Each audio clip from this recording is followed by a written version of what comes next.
So then what's holding things up? If he's a great man and you want to do a deal with Canada, why aren't you? Because I want to be a great man, too. Thank you very much. Thank you. These jovial scenes between Donald Trump and Canadian Prime Minister Mark Carney are now a thing of the past. Today, Trump has terminated all trade talks with Canada, all over a nearly 4 decades-old ad. It looks like they're doing the patriotic thing, in which former President Ronald Reagan was seen speaking negatively about tariffs.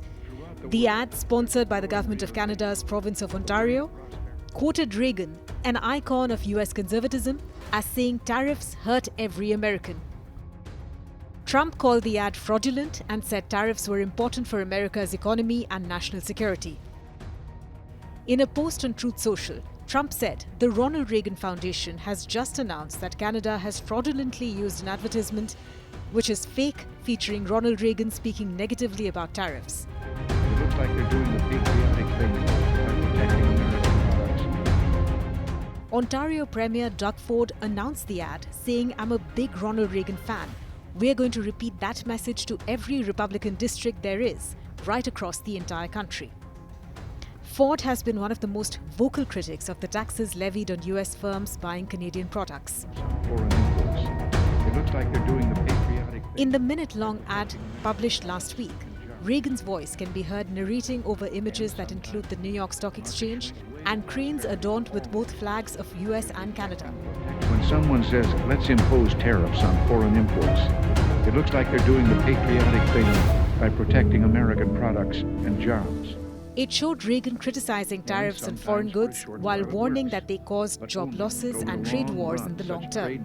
My fellow Americans, Prime Minister Nakasone of Japan. But the original address, titled Address to the Nation on Free and Fair Trade, is regarding a specific set of tariffs the Reagan administration had at that time imposed on some Japanese goods. You see, at first, when someone says, let's impose tariffs on foreign imports, it looks like they're doing the patriotic thing by protecting American products and jobs.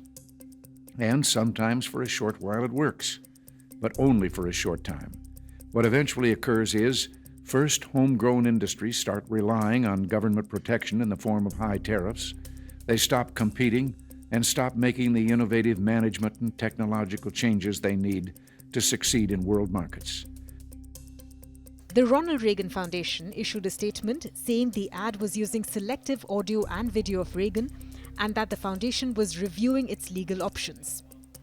The foundation said, and I quote, "The ad misrepresents the presidential radio address and the government of Ontario did not seek or receive permission to use and edit the remarks." Later, Doug Ford said the ad had caught Trump's attention. He said, "I heard the president heard our ad. I'm sure he wasn't too happy." He was right.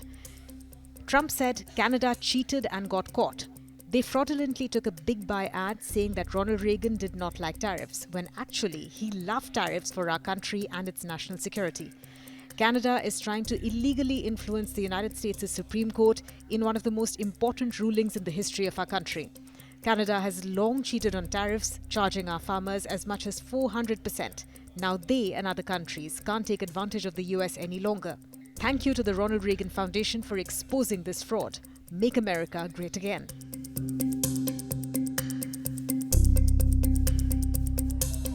The big twist in relations between the North American neighbors comes just over 2 weeks after Canadian Prime Minister Mark Carney visited Trump in the White House to seek a relaxation of stiff US tariffs. Trump imposed tariffs on Canadian steel, aluminum and autos earlier this year, prompting Ottawa to respond in kind. The two sides have been in talks for weeks on a potential deal for the steel and aluminum sectors. Trump's tariffs have hit Canada hard, forcing job losses and putting pressure on businesses. Ontario is Canada's most populous province and its largest regional economy, and has suffered the most as a result of US tariffs. Look, for months we have stressed the importance of distinguishing things we can control and things we can't control. We can't control the trade policy of the United States. We recognize that that policy has fundamentally changed from the policy in the 1980s, 1990s, 2000s. And it's a situation where the United States has tariffs against every one of their trading partners to different degrees. And it's in that context that our officials, my colleagues, have been working with their American colleagues on detailed, constructive negotiations, discussions on specific transactions, specific sectors, steel, aluminum, and energy. And a lot of progress has been made. And we stand ready to pick up on that progress and build on that progress when the Americans are ready to have those discussions. It is the second time that Trump has said he's ceasing trade talks with Canada after Ottawa announced it would impose a digital services tax on US technology firms earlier this year. When Canada rescinded the tax, the White House said Carney had caved to pressure from Trump.